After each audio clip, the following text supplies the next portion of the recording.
Welcome in, everybody. Tuesday night live here with Divots and Pivots. We are getting ready for the Open Championship, the final major of the season. The major is what all of us golf nerds look forward to.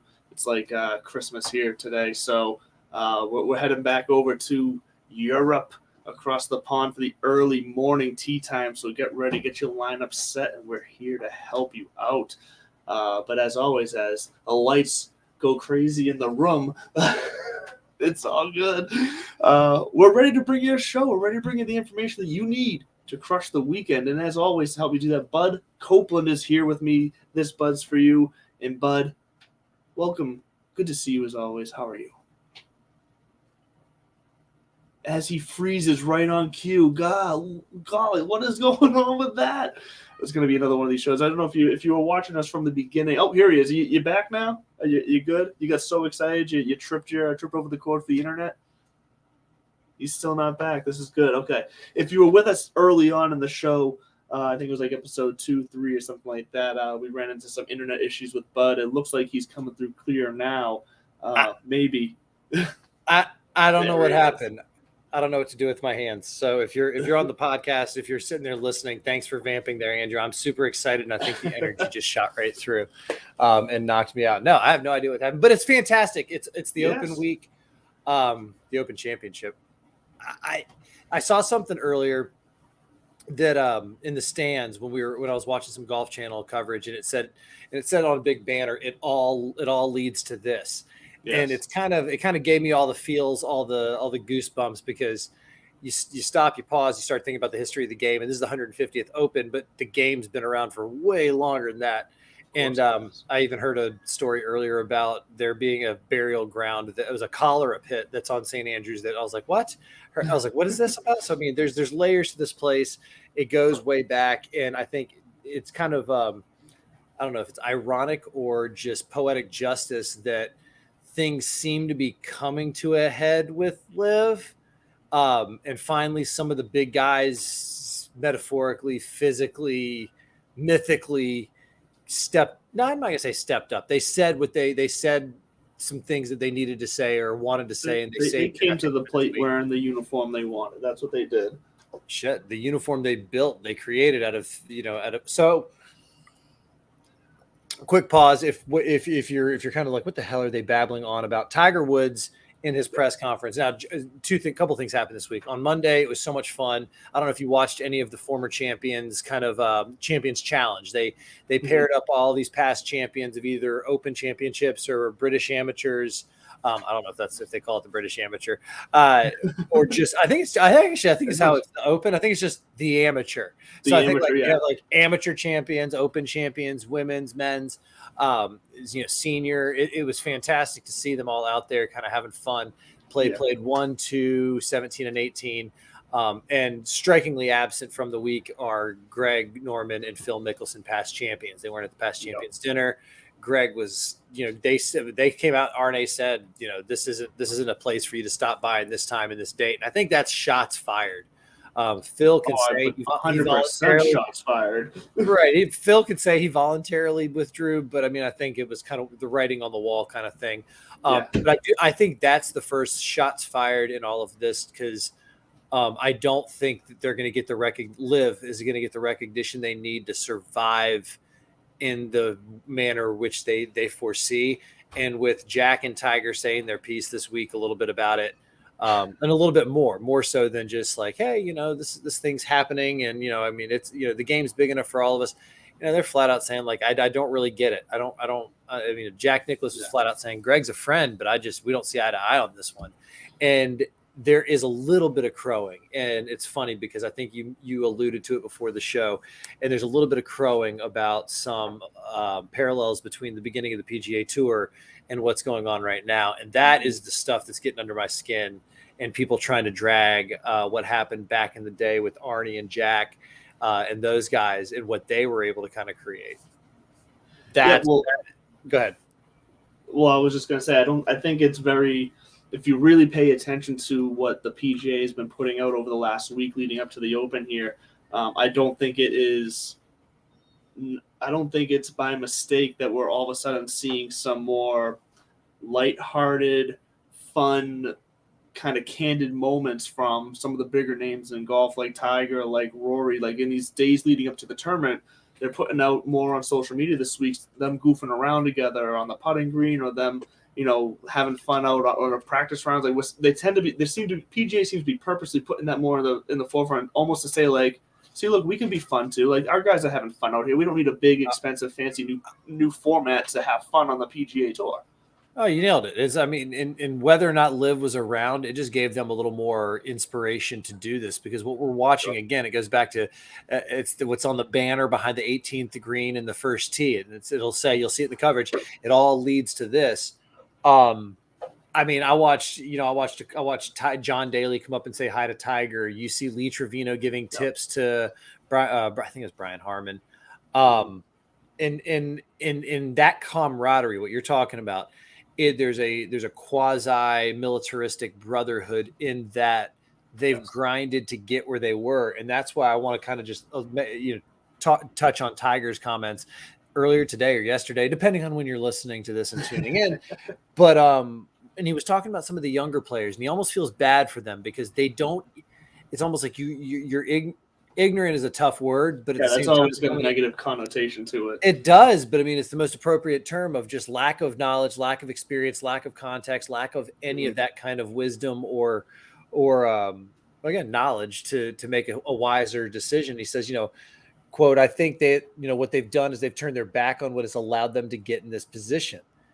And to me, what he's saying is, I get that you're jumping over at all that money, but do you understand that the only reason that money over there exists is because of what we did over here? Oh, And the fact that some of these amateur guys are going straight over there, he's saying, you don't get it. You really might be shutting the door on any chance to play in a major, because if you don't get official world golf rankings, the tours have already said your status, and then the majors are already saying that's how you have to get here. So you're done there. And then he leaned into, this is what I loved about him. I mean, Tiger said his entire recovery, he skipped the US Open so he could make this 150th at St. Andrews. He's won here. Jack's won here. You hear the guys talk about it's like the holy grail to win at St. Andrews, to win any major is a great achievement. But on that course specifically, it goes beyond the fact that it's a major. It's about the course itself as well. Exactly. And so Tiger talking about, he was in that crash, and his entire people think that he was eyeballing a Masters return. And really, this is the tournament that he had his flag planted in. His team, this is where they needed to get. The Masters was nice. Being able to play in the PGA was a bonus. He knew he was pushing it if he went to the US Open. And so he put it all out there. And he's like, I don't get it. He's like, 54 holes isn't 72 holes. It's not what we used to do. A full schedule. Are you really that good at golf, or are you really going to say that you're one of the best in the world when you're not putting yourself up in a similar test? So what I'm intrigued by is, again, I don't think Liv might disappear. Who knows? But I think it's out there. You're an exhibition league. There's not a whole lot on the line. People don't stomach participation trophies. And now, granted, they're going to be in our backyard in a couple months, and I'd love to go see them. But then again, I'd go, I might go watch. Yeah, well, exactly. And I might go, I'd go watch anybody at a high level do anything. And that's the mentality I'm taking to it. Side by side, if there was that in a PGA Tour event going on at the same time and same access, I go to the tour event 20, of course. Yeah, 10 times out of 10. But this is all just kind of a roundabout way to say that you nailed it. The PGA is leaning into it. The RNA is leaning into it. This brotherhood. I love that that's the angle you saw, because I saw the same stuff, but I didn't think of it as like, hey, look, we can have fun. I saw it as like, look at this brotherhood, look at this tradition. Look at this and I didn't mean that. One and the same. Like, I don't think they were manufacturing it. I think they were just finally choosing to spotlight it. I think that's all that's been there. I think that's been there. And they're just choosing to shine the spotlight on it. But that's beautiful because they nailed it, right? They hit their audiences. I'm the golf nerd geek who saw like them hugging, and I'm like, oh, look at that. That's so sweet. He used to idolize him, and they were junior partners together. You looked at it, and you're like, this is dope. Look at these guys. Finally, cutting back a little bit, busting each other's chops, high-fiving, hugging, having a good time. Yeah, because what was that tweet that the JT and was it JT and Spieth that put out about Fowler? That was fantastic. It was JT and Spieth who did that, right? I don't know. No, Or was it I JT don't. and Rory? I forget who, but they like what was it? It's fantastic what Make a Wish does for can do for Rory or something like. It's just Ricky, what a jab. Ricky Fowler, because Ricky's having a tough time getting his status Yeah. back. And to that point, there were rumors floating around that maybe Ricky's going to jump ship, and I think Ricky. I mean, Ricky was definitely offered. He's a brand. He's a draw. He's everything. He's right up Liv's alley. But I think he's going. I got some miles left. I can win. I still want to win a major. And I think that's the key, right? He's been close enough to where he has felt it to where that I don't think that because he hasn't gotten there and he wants to and he's been close at times and he's just fallen off and he's back to chasing now. I think he's got that bug, that drive, that passion in him that he wouldn't walk away from the tour because it might to him feel like giving up. Oh God! Well, he's got runner-ups everywhere. He was runner-up in 2014 to Rory, and so yeah, I don't think he's going anywhere. That was the funny jab.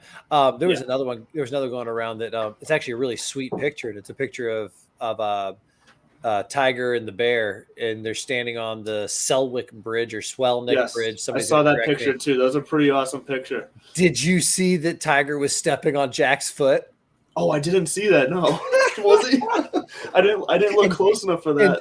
And Tiger wears spikes. Like he's wearing real spikes, and you can absolutely see it. I mean, it's. I'm gonna look at that again. People are having fun with it. It's one of the great memes coming out of it. But I'm right there with you in the sense that it's just fun to watch these guys cut loose this week, have fun. Yes. Right before they tighten it up. I'll tell you right now, in a couple of hours, it'll be. Practice time, the countdown begins, the tee times are out. There's some really fun groups to watch. I'm excited to 100%. See Max Homa, Tiger Woods, and who's the third in that? Is it Matty Fitzpatrick? It might be, but if he is, that's a fun group. Because like I said, Tiger's one of the guys that they were showing out there. He seems loose this week. Like everything I'm seeing with him, he's walking around. He seems like he's moving good, but. So he's focused, but not in the way to where he's blocking everything out around him. He's in the moment there. He's enjoying it for what it is on a personal, fun enjoyment level, but he's also realizing like, hey, this could still be another big step for coming back for me. And he seems to have found that balance, which is really interesting to see. And he said in one of his interviews, he knows that this is likely his last real shot at winning at St. Andrews. He's going to, he's got his exemptions and he's going to play in the Champions because they can play until they're 65. Yep. They're exempt, but he knows that this, and it would be, God, I mean, leave it to Tiger to win at his age, at this place, in this time, in this moment, and kind of but that's what legends do. I hate to be cheesy about it or cliche, but that's what they do. Real quick fun fact about the Open at St. Andrews. Obviously, it's hosted more than anybody else. Prestwick is in second. I want to say, I don't know, somebody's in third at 16, but this is going to be its 30th time going there. And for a long time, it was right on the fives or, every 5 years. And so you go back before this, it was 2015, 2010, 5, 2000, 95. And you've got John Daly in 95, Tiger in 2000. So it's been, you've got big names through the years winning at St. Andrews. But when they were, but you were talking about Tiger being so hell-bent or being kind of, would you say, loose? Having fun, like he's enjoying the moment. I think it was funny. Somebody asked, "Is because are you going to retire?" And he said, "No, I'm not retiring. I don't this think is that's this is just it. This is my last kind of chance to really snag one more iconic moment that's outside of a traditional major, right?" Like he's changing his expectations after this week. His expectations, what was it? The goalposts are going to be shifted a bit for him. Is what he sees the rest of his career. I don't think the expectations change. I think every time he tees it up, he expects to win. But what you're saying is this is kind of the beginning of that new Tiger schedule of he is only going to play in the majors and maybe a half a dozen other tournaments throughout the year because that's all that he can, that's all his body can kind of handle right now. But he was putting on the putting green. He was messing with Rory. I saw a cool video. That was one of the clips I was talking about. It was awesome. Yeah, they're sitting there and they're busting each other's chops. He told JT, Justin Thomas, he's like, "Hey man, see you at the Champions dinner." And then he just paused and smiled at him. And it's like, oh, and it's a reminder, like cold-blooded, dude. I mean, Mamba mentality for the good. Every single one of them know what's at stake for themselves, but also for each other. and they have no problem of taking those those jabs at each other as friends though, and like you said, as a brotherhood. It's what me and you, if we go out and tee it up, like we're gonna take jabs at each other, like if one of us hits a bad shot, like, they're gonna have fun with it, and that's what golf's awesome. And the fact that we get to see them enjoy it that way, the same way we all do, is just, I don't know. That's a cool aspect that I'm enjoying getting to see more of. Real quick, I did tee it up last weekend. Shot 70 with 2 eagles, 4 birdies, got and won $175 in the skins pool. It was a solid weekend for Boudreaux back on his home track. But speaking of tracks, Jack Nicklaus back in 2005. So back in 2000, when the Open was there, Jack made a comment. I think it was before the tournament. He made a comment that if this is going to be, he might walk away after this one. If this is going to be his last Open at St. Andrews, he wants to walk across the bridge, do his wave and everything. Sure. And he goes, when's the next time it's coming? He goes, 2006. And he said, that's too bad. I'll be 66 and I won't be, this is a true story. He said, I won't, I'll be 66 and I won't be exempt at that point. Yeah. And so they said, well, if we moved it back a year or moved it up a year, would you come? He said, for sure. So that's why they scheduled it in 2005 for St. Andrews. So Jack could be exempt, come there, do his wave goodbye and everything like that. Jack's also, that image of him, one of his images of him winning at St. Andrews is on the back of a £5 note. In 2005, the Royal Bank of Scotland issued, for the only third time in the history of the Royal Bank, they issued a civilian, especially an American, on the currency. I have one of those £5 notes framed in my office. Cool. It was a gift from my mom. It's just the whole week is going to be stories like this and things like that. Where the thing with the claret jug originally, it was the champion's belt. It was a red, looked like a WWE mini champion's belt, and the original is still on display at the R&A Clubhouse.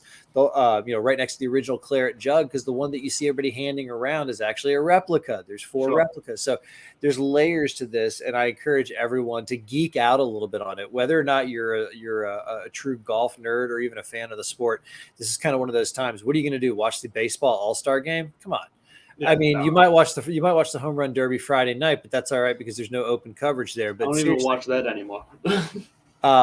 This is it. And Jack said it in his autobiography too, and that kind of leads into what the keys are for playing at St. Andrews. And he talks about how every tournament is a putting contest to a degree, but that is it when it comes to Open Championship golf at St. Andrews. And he said 100%. That in his autobiography. That's the key to winning here. And so why should we disagree? Who are we to disagree? I don't disagree. I'm not disagreeing. It's funny.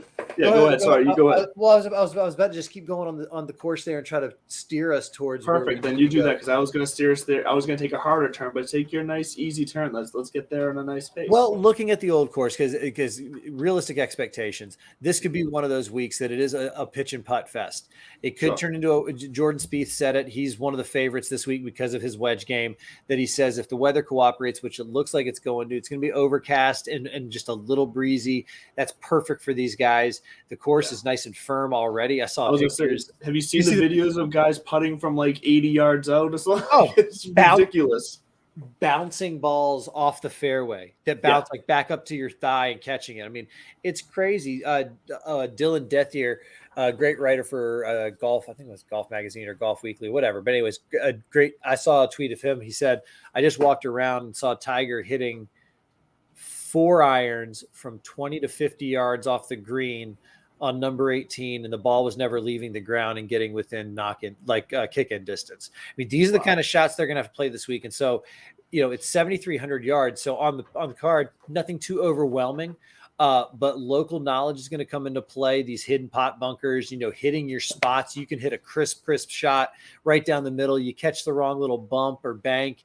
Next thing you know, you're having to pitch out sideways, and 5's a good score when 4's on the card. So it's going to take a creative player this week. I think, like we already said on the top, my key 3 begin with putting. I think that's actually I took my favorite, or I took the model. I sorted by putting one, and I said that's the one to start. And I layered in there double bogey avoidance, because you're gonna make bogeys. You're gonna hit it in the fescue, and you're gonna hit it to a pot bunker and have to pitch out. Bogeys. So we were similar there. You went double bogey avoidance. I went 3 putt avoidance, but some could say that's going to lead to a similar result. And then the third one for me was good drives gained, because fairway is almost irrelevant here. The whole freaking place. I mean, it's cow pasture. Let's be honest. Yeah. So it's either fairway or fescue. So the good drives gained stat being fairway or not. Did you get your second shot on the green or the fringe or in a position to score? So that's it for me. And so I wanted to put strokes gained ball striking in there, but at the same time, you don't have to strike the ball great if your short game's on point this week. You really can punch it around and then get up and down consistently. Some of the videos of Seve and the shots that he used to pull off really make my touch. If you haven't done it, Google the Touch of Class video with Lee Trevino. The two of them are playing against one another head to head. Seve's got this impossible downhill side hill lie. He pures a 5-iron and immediately his competitors, his Touch of Class in that Mexican accent, and it's the most beautiful thing in the world. Sorry, back to you in the studio. So those are me. Those are me. Putting, double bogey. Good, you go. So I was going to get into. I was going to follow the same path. So the key stats that I'm looking at, we're on the same path pretty much here. So we're probably going to get some good similar results as far as guys we like. But so I did use strokes gained approach instead of ball striking. I did use strokes gained par 4. Like I said, I use 3-putt avoid. I do like the double bogey avoidance, so I might change that out. But like I said, I see them as very similar. Obviously, strokes gained putting, strokes gained total as well. So I do think it's all going to be about how accurate you can be, and then how careful of a touch and how confident you can be with the flat stick is what it's going to be. Because these greens, they go up and down. They're going to be going lightning fast. There's 7 double greens. These things are gigantic. The rumor has it that's how they discovered the cholera pit is the burn pit of all the bodies is that old Tom Morris wanted the green bigger, make it bigger, bigger. And so when they were digging, they came up on the bones. And when they came up on the bones, they did what you do when you come up on a pile of bones. You just walk away and whistle and act like you didn't see them. I like what you said there about three putt avoidance being similar to double bogey avoidance, especially here, because as I alluded to earlier, you might be in a position where you're handcuffed and bogey becomes par. And if that's the case, then you can't 3-putt because that's when that 3-putt turns into a double bogey. And anytime you 3-putt, it's an unforced error. So I like that because double bogeys and 3-putts are both considered unforced errors where sometimes you have to swallow bogey. And it's like, that's going to be the good score because of, conditions or you get a bad bounce or whatever. So I do like that, that we're seeing eye to eye there. It's always nice to get along because I hate when you're wrong. So what is a factor in? So I'm gonna make a point towards using your key stat instead of double bogey avoidance, which does come into play in this course. Is those pot style bunkers that they do have? The double bogey can play into how you are scrambling out of those as well, because guys are gonna hit these bunkers. They got steep faces in a lot of cases. So to be able to get out of them and still get in a place where you can avoid double bogey is gonna be a factor for some of these guys. And a big base. Steep faces in a lot of cases and a big base. Did I just say that? No, you said, yes, you did. It was beautiful, poetic even. But you said something that I noticed the gentlemen, ladies, and friends at Fantasy National. Shouts to our friends at Fantasy National for making us smarter. Yes, but when I was looking at least making us sound smarter. When I was looking at some of the research, the sand game came up a bunch. Yes. Your 3-putt stat came up a bunch, but sand game came up a bunch. And it's because, there's bunkers everywhere. You go to the St. Andrews or the Open Championship or the St. Andrews, the Old Course Wikipedia page, and it actually lists out every hole and like where the pot bunkers are. Some of them have names. Some of them have stories behind them. So speaking of stories, hold on a second.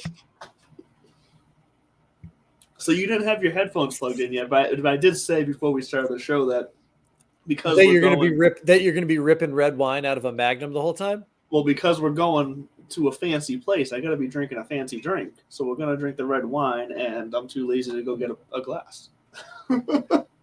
Are you referencing the Old Course at St. Andrews as a fancy place? You know what? Touche, because as I choke. It's you know what? The R&A is about as fancy and traditional and buttoned up. So I see where you're going. I'm not going to splice hairs because you are right that it doesn't get much more. And that's what I love that they told Greg Norman, like, sorry, dude. Yeah. Like deuces. This isn't your place to come and do your, hey guys, I'm back. Like, no, not here. You want to do that at some, lower level event, then have at it. But you're not coming here. This is hollow ground. I saw some. Okay, I'm gonna go ahead and do the stereotypical 2020 qualifying. What should I say? Disclaimer that I do not condone violence nor stalking of any kind. But Patrick Reed showing up on the driving range with a Live Tour hat is the home of golf is just begging for some hooligans. Just waiting for somebody to not even hooligans, waiting for one of the other players to just turn on the driving range and just by the way line it right into his shin. It's not gonna be either of that. It's not gonna be a hooligan. It's gonna be some well-dressed gentleman from the RNA who just takes his cane and Nancy Kerrigan's Patrick Reed. So, but speaking of fine-dressed gentlemen, I saw Jack Nicklaus in a white tie with a red kind of cape cloth thing looking, and the man still had tears in his eyes earlier today. And if you missed it, it's another one of those things I'm going to ask you to go Google.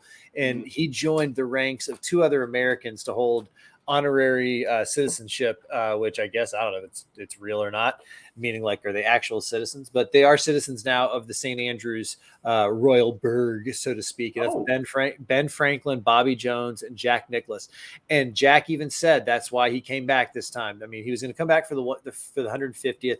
He didn't come back in 2015. He didn't come back in 2010. He said he didn't want to take the spotlight away from what the tournament is supposed to be. But when this request came, I mean, and he says he's been speechless twice. I'm getting choked up. I'm even wearing my Jack shirt. You have to. Come on. I'm getting a little choked up. He's my childhood. That's who I was looking up to until I kind of bloomed both physically and metaphorically. And then I met Tiger, and it was downhill from there. But Jack said he was been speechless like twice in his life. It was the first time was when he won the first time at St. Andrews, and the second time was today at St. Andrews. And so it's a cool moment. And to put a quick coda on the top of the show so that we can transition to the bottom of the show and talk the real dirty details of DFS and open golf. That right there is the epitome of why the tour will live. Why guys like Jack and Arnie, when they did break away and they had a legitimate thing, it wasn't just the money. It wasn't about that. It was about, there was an actual distinction. I mean, it would be like NBA guys consistently playing against, I don't know what the right coaches. I mean, let's say like high school coaches, because that's what we're talking about. We're talking about folks who know the game, get the game, and can convey the game versus masters of the craft. And those are two different schools. And so they wanted to create a place that also fed the PGA of America. The partnership there is strong. We talked about it a few shows back of the creation and how they did have to kind of stand their ground and break away and get some things going to do the deal. But context matters. And I got a good buddy of mine down in Gainesville, Florida. Shouts to Nick Matthews, and he's a sap. He's a real romantic at heart. But he's got a tattoo on his forearm, and it's been in his family for years. And it says, "All you have in this world is your name." Yeah. So that comes to mind when you start saying like, "Oh, we're going to grow the game. We're going to do this. We're going to do that." I mean, I'm still not kind of political about it, but I get and understand and can empathize with those who are saying, at the end of the day, I can't see past the source of the funding, or I can't see past the fact that these are participation trophies. So to see Jack wearing his white tie, his red kind of robe, grown ass man, 18 majors. And to think, and he even said it, he's like, I didn't think, I thought I'd done it all. Really thought that it was his turn to start to continuously give back. And here, once again, the golf world comes in and says, not so fast. We got one more thing for you. So that's why this week's a little bit different. And your boy's doing it. I mean, I made myself tear up a little bit. I'm not ashamed to say that either. Why don't you? That's all right. Hey, golf will do that to you. Golf will do that to you, and sports can do that to you. You just gotta appreciate it, which you obviously do when it comes to golf. So I applaud that. But yes, let's get into the nitty gritty of this week. That's fucking hard transition. I don't do anything clean, man. I just go for it. Because I'm going to make it even a weirder transition. Before we get into the nitty gritty of this week, we do got to shout out Piper Golf as always. Please, Piper Golf, always taking care of us. Me, myself, owner of the Blue Balls. Bud here plays the gold. They come in handy. They treat us well, and we're proud to be affiliated with Piper Golf. And if you want to be have a piece of Piper Golf, you want to check out their apparel, their hats, their golf balls, go and take their quiz at piper.golf. And when you check out, use our discount code DIVPIV, that's DIVPIV, for 10% off of your order. Once again, DIVPIV, DIVPIV. And go take their quiz, check out their golf balls, because their golf balls, especially for the price, you're getting a hell of a bargain for how good those balls are compared to some other brands out there. So check it out, take their quiz, find out which ball is just right for you. And let's get into it, because, look, we got about a half hour left here on the show, and we need to start helping some people navigate their way through the Open Championship. And we stated it. Truth gun to your head. Do you take Phil Mickelson this week? I forgot he was playing. I forgot that all he bailed out on was the ceremony and the dinners. So, okay, yes. Tip of the cap to Lefty. My answer is still no. God, no. I'm if he breaks par, I would take a bet with anybody in America right now. Quick leaderboard update. No, you're not tracking very well on your bets. So as far as with me, hey, I paid up on my Corey Connors, and you. No, I'm not saying you don't pay up. I'm just saying I keep winning. Luke Donald didn't even make the cut last week. Jesus, man, so much for my, he's an Englishman kind of hoping. And like I said, I wish I had the guts to play Jamie Donaldson. Right, kid went on a run lineup, because then I would have actually beat you in the DK points, and I know that's where you're about to go. So give us the breakdown. Bud did take me down in our DK lineups last week.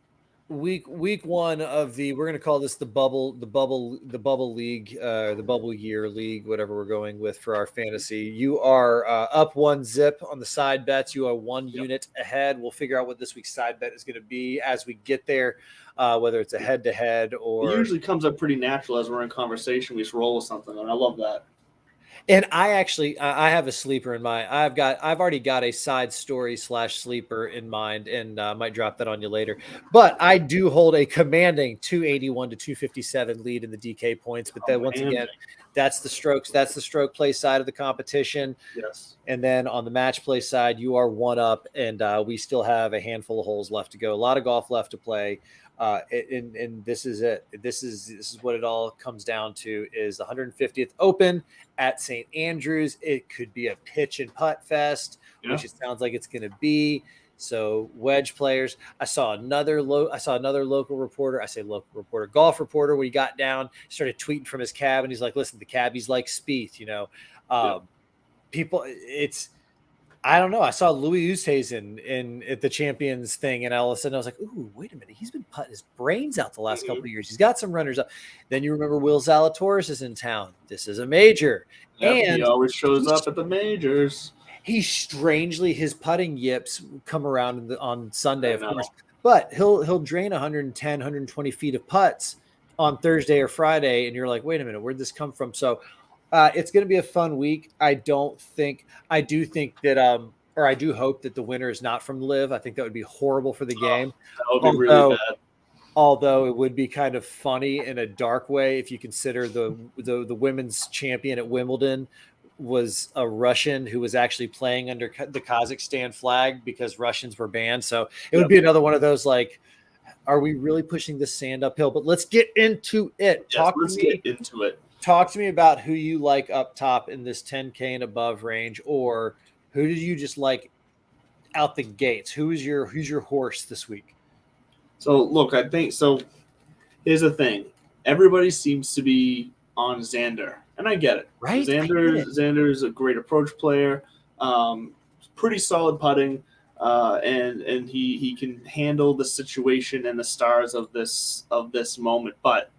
Everybody's playing him. He's like around 17% projected ownership, and then most of that's because of his price. I think he's only 9,900 or something like that. Like, so it's very tempting. And look, when I put together my model, he does come out ranked first in my model, so I get it. But I think because of the ownership, I'm gonna have to back away from Xander, and instead, I want to double check the ownership here. See, so for me, JT is coming in around 14% ownership. He's 10,500, which isn't exactly a bargain by any means. But considering some of the guys around there, I'd be looking at either a JT or a John Rahm because their ownership is so low, at least out of the guys up top. Just in the I know everything's relative when you talk about the 10K range. But John Rahm coming in right now projected at under 10% ownership, right around 8.79%.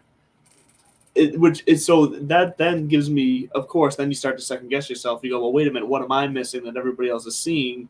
Because it doesn't make any sense why, a seasoned vet like John Rahm in a situation like this can't show up and show out. You just nailed my thought. I was like, who knows about Jason Day's back? Who knows about John Rahm right now? Like, who knows something that we don't? Where that ownership, and that's why I'm not going to say be on that WD watch, but when you see something like that, maybe just especially because get these lineups in on Wednesday evening. Guys are teeing off first thing before you're getting up in the morning on Thursday. So yeah, for real. Just keep an eye on that into Wednesday. You might want to check anything that has John Rahm in it. That said, that caveat out there, I'm right there with you. If anything in the 10K range, everybody. So Xander checked the top of my model as well. He shook out as number one. And other than maybe, I don't know if superstition is the right word, or like you said, it's the ownership game that we're playing right here is the only reason I would fade him and go with the John Rahm. I saw the same thing that you did. I saw John Rahm with yellow ownership, and I kind of had to do a double take. That's the DK side. Jordan Spieth to me still, I think, might be my guy this week. I'm not sleeping on Tiger. Only because this is not a hilly course. It's not going to be treacherous conditions. You should be able to handle the walking of it. And it's barely over 7,200 yards, too. It's barely makes it into that realm. So not hilly and not long, necessarily. Yeah, and I mean, this isn't this, and I keep going back to is that, he's down in the 7K range, and we'll come back up top. But Jordan is where I'm going. He checks out. He's 71st in my model, but it's almost like it's one of those. Now you can throw out the record books when it comes to the majors. I mean, in a sense, you can for certain guys and styles of play. He's the Texas kid, low ball flight, shot maker, shaper. Him and Michael Greller just sit there and go back and forth. Michael tells him a lie. Jordan believes it and sticks at 6 feet. I mean, that's how their game works. That's how this is set up. I like JT this week, though, too, in the sense of I think there's a little extra motivation. He's on the outside looking in. He's got all his boys in there at the Champions Dinner. Mm-hmm. He knows he's got the game to win here. He played like dog shit at the Genesis, just like everybody else did. So I wouldn't fade him too hard. But John Rahm and Jordan Spieth, Jordan, because I think it's worth the chalk. He was runner-up last year to Colin Morikawa. He won a couple years ago. Again, I think he's in that era of his game or his career where he's going to contend at the next 10 Open Championships and the next 30 Masters. But John Rahm in that 10K range, he's probably going to show up in some of my lineups, and then I think Jordan's going to show up in my other league. Shouts to my other league. It's always a fun week when we have a major, double the points. No big deal. 10K. You heard it here first. John Rahm is kind of the consensus, not favorite, because I don't blame anybody for playing Rory McIlroy. I think you're an idiot for spending $11,000 on a player to begin with. I mean, I don't think he's that much of a lock. Well, no one ever is. But Rory is playing really freaking good right now. He is, because I think he feels like he's got the weight of the PGA on his shoulders, and he's carrying it. To all of his credit, real fast on because you brought up Tiger Woods, and this just shocked me when I was looking there. So obviously we know the injury, he's getting back to it. If he is feeling good and he's able to get out there and walk and play, when it comes to correlating courses stylistically, so some other and conditions wise, so courses that tend to play firmer about the same distance total, somewhat windy conditions, factors that we can pretty much say are going to be the case this week, that we can count on to draw some correlations. So such as your Bay Hills, your Eagle Points, Pebble Beach, PGA West, like some of these courses, TPC Sawgrass, these correlating courses in the last 24 rounds for Tiger Woods, in the field, he's ranked first in strokes gained total, first in strokes gained approach, 14th in three-putt avoidance, 14th in three-putt avoidance, sorry. First in strokes gained par 4 and 33rd in strokes gained putting. I was a little shocked at how well, even in the last 24 rounds, he was ranking out compared to the field in these correlating courses. Does this shock you? I mean, obviously his last 24 rounds just total in the past year or so, his stats are way off because he's been working himself back. But do we feel like maybe Tiger, because look, he's coming in around like 5-6% ownership. Do we feel like he might be able to get through enough of this tournament to put down some swings and make the cut? I mean, I'd throw my side bet right there to say, like, yeah. I mean, if you want to say just if you feel like Tiger won't make the cut, I'd take that in a heartbeat. I probably wouldn't bet that because I'm more so leaning that he's going to make the cut. Yeah, I think he's going to make the cut. Not only do I think he's going to cut, I think he's going to be teeing off late on Sunday. I think he's going to be in position because, again, he's not everything he does is with intentionality. I hate that word. He does things strategically. He lives his life. Yes. He plays, practices everything that again, cliche-ish leads up to this moment. But nothing would surprise me with Tiger at an Open. I mean, one of his Opens, famously, one of the rounds that he never even touched anything over a 3-iron. He hit that stinger the whole time. And again, knowing he's out there, he says it's his favorite course in the world. He's a guy driven by history. This would be something that in golf. Right. And I think he might be the first guy to win 3 times at St. Andrews since, the olden days. So there's a lot going on there. I definitely think he's worth it if you've got 7,500 and, again, low ownership. Mm-hmm. What I love, though, or what the folks at Fantasy National said, which is take anything we have there and just go ahead and add 5 points to it, because that's what his ownership's going to – because that's what's going to happen. Sure. Everybody's going to – But still, even if you get a Tiger who makes the cut at 10% ownership at that price, like, that ain't – I never play Tiger in DFS. Never. I don't think I ever have.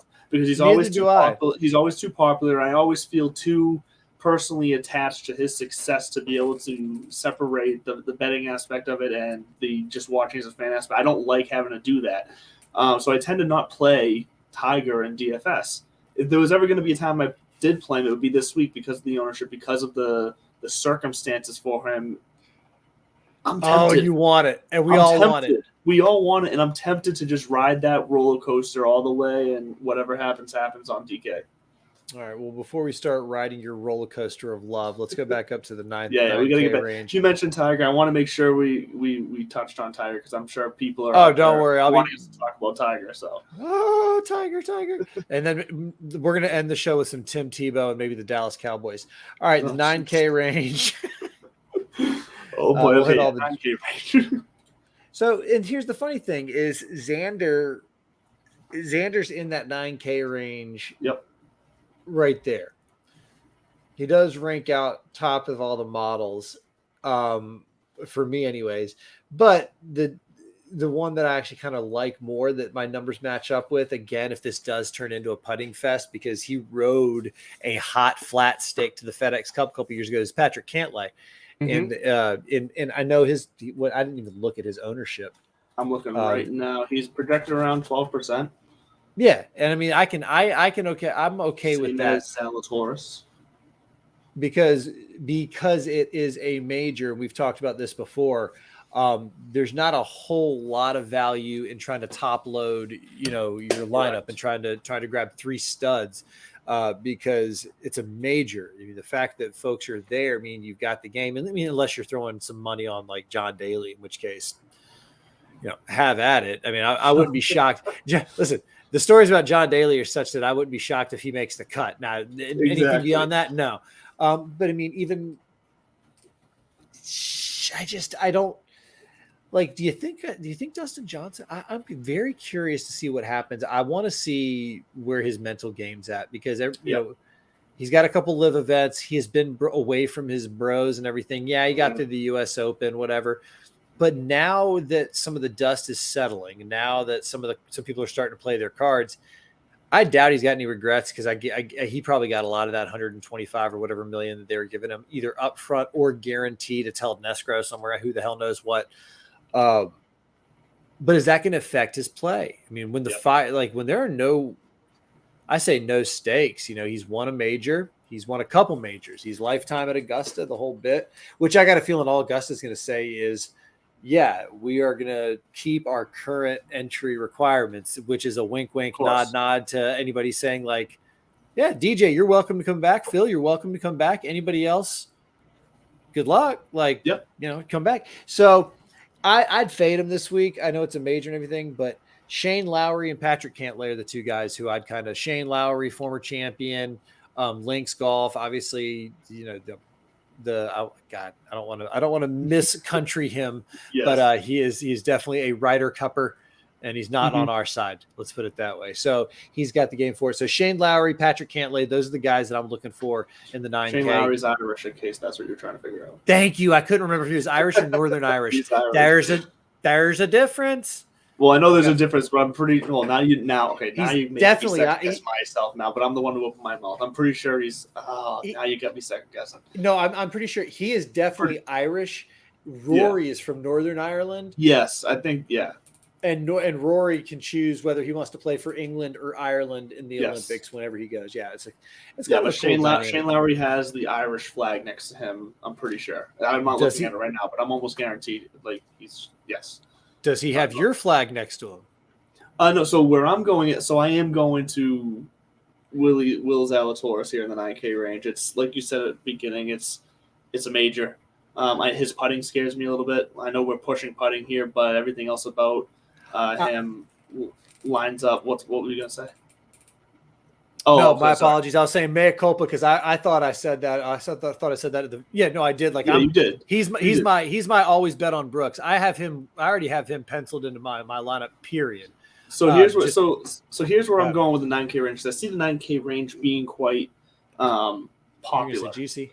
It's in these majors, the 9K range tends to be more popular because a lot of people will try to play two of these guys to get more guys in the 7K range down. And there's a larger field of players, not golfers, but a larger field of players on DraftKings playing. So this 9K range becomes popular. So the guys I'm always looking to play in the 9K range in the majors are strictly ownership based that have a high upside, like Will Zalatoris. So like I said, he kills it in all the rankings other than putting.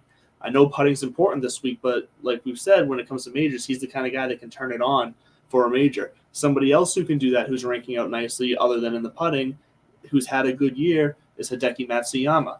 He's taken some time out. He's only played like 2 tournaments out of the last 5 or so. So he's been kind of stepping back a little bit, but I think he's here to play this week and bring his best game. And I don't mind a little Matsuyama play as far as the 9K range. So I think I'm going to go more ownership based in 9K and play Willie Z and Hideki. I see your Willie Z, and I like that. I've always enjoyed looking at your Willie Z.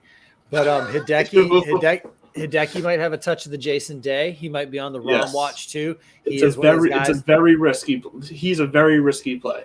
I don't think it's risky if he's playing. That's my point. Is just keep beyond that Wednesday night. Yes. Check the Twitter sphere, check the WDs, and make sure he's alive because I like you in the Willie Z, and I didn't even think about his ownership because, like I said, he's replaced Brooks in my brain for he's under 10%. Both Hideki and Willie Z under 10%. Right as of right now, could change. I like that 8K now. Yep. Right now, you go with your 8K, and then I got. So the main guy like in 8K right now is I'm liking me some Tyrrell Hatton. He ranks out. He's had a good enough year, but he crushes it on correlated courses for me. And he's a good enough putter in both aspects to where I think Tyrrell Hatton can show up and show out this week. And I believe his ownership was also it was around 8-9% projected ownership right now. So yes, you can, as Fantasy National says, you can probably add 3% or 5% on top of the ownerships to get a more accurate, safer idea. But still, if I can get him under 12% ownership, I wouldn't mind Tyrrell Hatton at 8,700, and then somebody else who also can show up in these majors and courses like this would be Sungjae Im as well. I like Sungjae Im. Tony Finau is getting a lot of love this week, and I could see him doing well if he's putting well, because he's a bomber, but he's also a guy who can hit those little low, like he can flight the ball and hit it a mile on the ground. And so if he's finding his lines and he's seeing it right, he can push it around there. I'm not going to put any love there just because of the spotlight put on him. I like your Terrell Hatton. He's top 5 in putting, and he's a head case, but that's just how he exercises his demons on the course. But I'm going right above and right below him with my attention, and Tommy Fleetwood and Louis Oosthuizen. Okay. And let me tell you why. So first of all, Louis being, again, I said it earlier, and it was that's what they call foreshadowing in literature, is when you to say something and then you're going to. Yes, you nailed it. So, anyways, Louis has been he's a better putter now than he was in 2010 when he won here, and so past champion. His ownership right now is at 8%, 9%, which shocks me, because he's also a he's a top 10 machine when it comes to majors. So I like me some Louis in the 8K range, and I also like me some Tommy Fleetwood, really just because I think the ownership is going to be okay. I think he's in single digits as well. I think he's around 8 or 9%, and obviously familiar with that course, and he checks the boxes on the skill set. So he ranks out, I think, 24th in my model. So that's enough for me. If you're top 25, and you're not too chalky in a model, you're worth giving it a shot.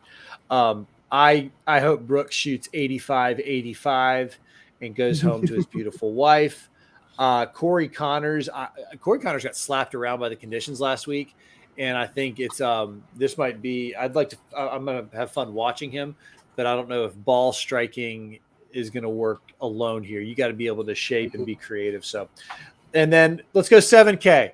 Yeah, we got to go a little rapid fire here as we're up against it here, as they would say. So yeah, 7K. Hit me with some 7K guys. Well, I told you earlier, and it still rings true. I like Tiger. I like Tiger this week. I think if you've got room in your heart for it, take a shot. Christian Bizet. Oh, you nailed it. That's exactly who I was going to go at here. So we're in agreement there. He's on a little bit of a hot streak. He fell off for me last week, but and JT Poston, just because, again, current form, motivation. You're jumping on all my plays. Well, you get a win under your belt, and the math checks out, but you get a win under your belt. And I got one more for you in the 6K, but you get a win under your belt. And that's the recipe for shit. I'm good enough to be out here and do this. And then the last one, my kind of sleeper for the week, is Keith Mitchell at 6,900. And let me tell you why. I can't after last week. I can't. I know you can't, but I just can't. So it's so actually, you know what? Talk to me about 7K real quick. I mean, there's 7K. You literally said all the guys I was going to talk about. We're in 100% agreement in the 7K range.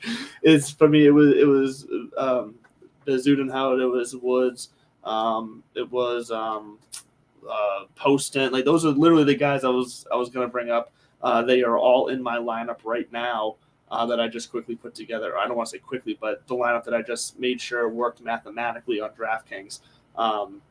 They're there for me. Woods, Poston, and Zudenhout. Did I say that name right for once? It sounds like it's right. Bazudenhout. You might have gotten it right. I don't know. I don't know. All I know is I turn around. He's either dunking chip shots or draining birdies. He's a streaky fantastic guy. Putter.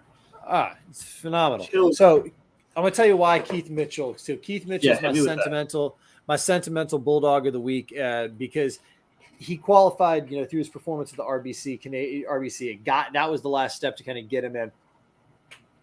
And in his post round interview, he kind of shared why it's a little extra special. His sister went to the University of St. Andrews right there next to the course, obviously. Yep. And to take it one step further, his dad's a member of the RNA.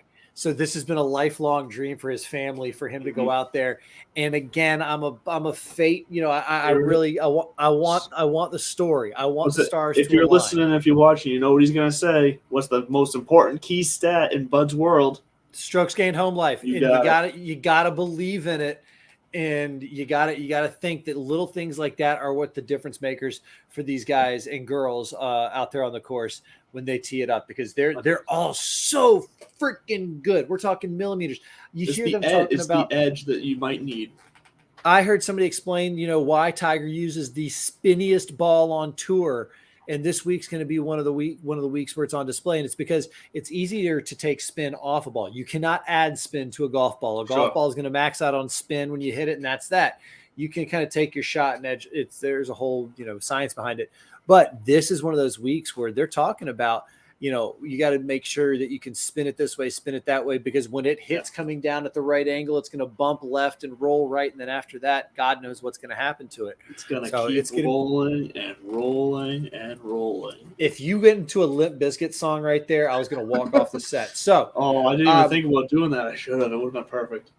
So I can't put you on the spot. If we figure out a side bet in time. Well, I was going to put you on the spot on the Keith Mitchell. We agree. Look, we agree. We'll come up with something, but we agreed too much this episode. It must have been extremely boring for you to listen to. But I'm kidding. But we agreed a lot on this episode, which I think should give people some good confidence with our picks here. But we'll come up with something fun. Well, listen, have fun this week, my man. We may or may not see you on Sunday. Yes. You'll definitely see us online, whether that is visually, audibly, or Twitterally. We'll see you out there. Get your lineups in early. Do not sleep on those 7K guys this week. It is a major, which means the talent is up and down the line. And when in doubt, find out what the caddies and the cabbies are saying over there. Find out what the caddies and the cabbies are saying, and that's who you put your money on. Back to you in the studio, Andrew. Yeah, no, you nailed it. And that, like you said, we might go live for you for a special watch show on Sunday. We're going to figure out timing wise. So just keep an eye out on Twitter for some updates and posts from us. Eyes and ears, yes, as you point to your ears as well. Keep a lookout for that. We'll let you know if we're going to be doing that on Sunday afternoon to kind of catch the final groupings, go out there and see who takes this championship down. And as always, we're live here Tuesday night. So we're always going to be live Tuesday at 8 o'clock here on YouTube. There's going to be some changes coming out. There's going to be an announcement coming out as far as the structure of where you can find our shows. So also keep an eye out for that on Twitter this week. It should be out in the next couple days, maybe even tomorrow. But either way, you're always going to be able to find us right here at YouTube. And if you search bellyup.tv, that will be the new kind of main link. You go there, you're always going to be able to find us as well. Sponsored by Belly Up Media, as always, produced and operated by. So they are the fantastic sports group here that allows this all to happen. And as always, shout out to Piper Golf, In the Clutch Apparel, and Fantasy National Golf Club.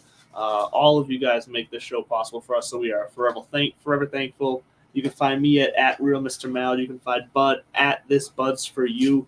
And, of course, you can find the show at Divots and Pivots. Make sure you find us on TikTok, on Facebook, on Twitter. I don't think we have an Instagram at the moment, but maybe soon. So find us where you find us. Watch us on Wednesdays. Well, I'm just kind of rambling now. I don't know what the hell I'm doing now, but this is fun. Work and watch Wednesdays as always, 10 a.m. We're still going to be putting it out there, so check back in with us. If you didn't catch the whole show, you can catch the rest of the show 10 a.m. Wednesday morning. We loved having you guys here. Enjoy the Open Championship, and we'll see you next week.